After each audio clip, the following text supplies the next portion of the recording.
ఇక శ్రీశైల దేవస్థానంలో అక్రమాలు జరిగాయి. కుర్చీ ఖర్చులు సైతం మింగిన వైనం వెలుగులోకొచ్చింది. నాణ్యత లేని కుర్చీలను సంబంధిత ఇంజనీర్లు కొనుగోలు చేశారు.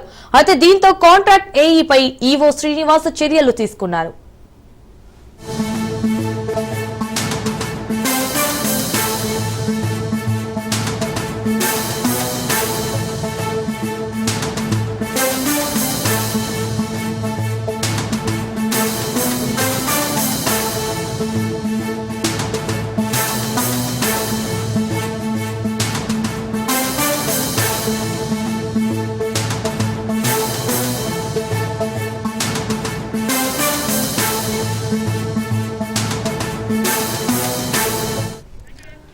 ఫిబ్రవరిలో మహాశివరాత్రి బ్రహ్మోత్సవాల సందర్భంగా దాదాపు 40 లక్షల రూపాయలతో ఎయిర్పోర్ట్ కుర్చీలు కొనుగోలు చేశారు. అయితే ఇప్పుడు ఆ కుర్చీలు నాణ్యత లేకపోవడంతో విరిగిపోయే స్థితిలో ఉన్నాయి. విషయం తెలుసుకున్న ఈవో శ్రీనివాసరావు ఈ నెల 4న ఆకస్మికంగా తనిఖీ చేశారు. అక్రమాలు జరిగాయని గుర్తించి సస్పెండ్ చేస్తూ ఉత్తర్వులు జారీ చేశారు.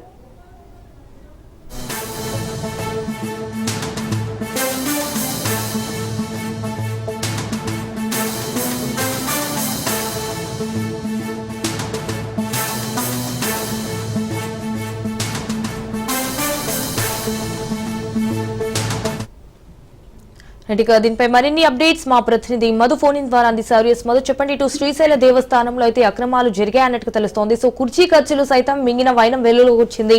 దీనికి సంబంధించిన అప్డేట్స్ ఏంటి?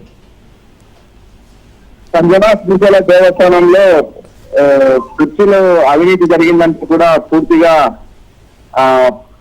ఈవో చర్యలు కూడా తీసుకోవడం కూడా జరిగింది. దేవస్థానంలో ఇంజనీరింగ్ విభాగంలో అక్రమాలపై ఒకటొకటిగా వెలుగు చూస్తున్నంత ఈవో వారిపైన చర్యలు కూడా తీసుకోవడం జరిగింది. మహాశివరాత్రి బ్రహ్మోత్సవాలకు ఎయిర్పోర్ట్ కుర్చీలు కొనుగోలు కూడా చేయడం కూడా జరిగింది. దీంతో పూర్తిగా నాణ్యత తక్కువగా ఉండడంతో ఈ నాణ్యత పరిమాణం కూడా లేకపోయి పూర్తిగా పాడైపోయిన పరిస్థితి అయితే కూడా ఉంది. దీంతో ఈవో వారిపైన చర్యలు కూడా తీసుకోవడం జరిగింది. ఇన్ఛార్జి చంద్రశేఖర్ కు షోకాజ్ నోటీసులు జారీ చేయడం కూడా జరిగింది. అయితే గత కొంతకాలంగా ఈ దేవస్థానంలో ఏఈగా పనులు చేస్తున్న ఆ పవన్ కుమార్ కూడా విధుల నుంచి తప్పించడం కూడా జరిగింది. అయితే గతంలో చేసిన అక్రమాలు ఏదైతే రింగ్ రోడ్డు ఉందో ఆ రింగ్ రోడ్ లో కూడా పూర్తి అక్రమాలు జరిగాయని చెప్పేసి విచారణకు రావాలని చెప్పేసి కూడా పవన్ కుమార్ ను అడగడం కూడా జరిగింది. దీంతో పవన్ కుమార్ ఆ రికార్డు కూడా సమర్పించలేదు.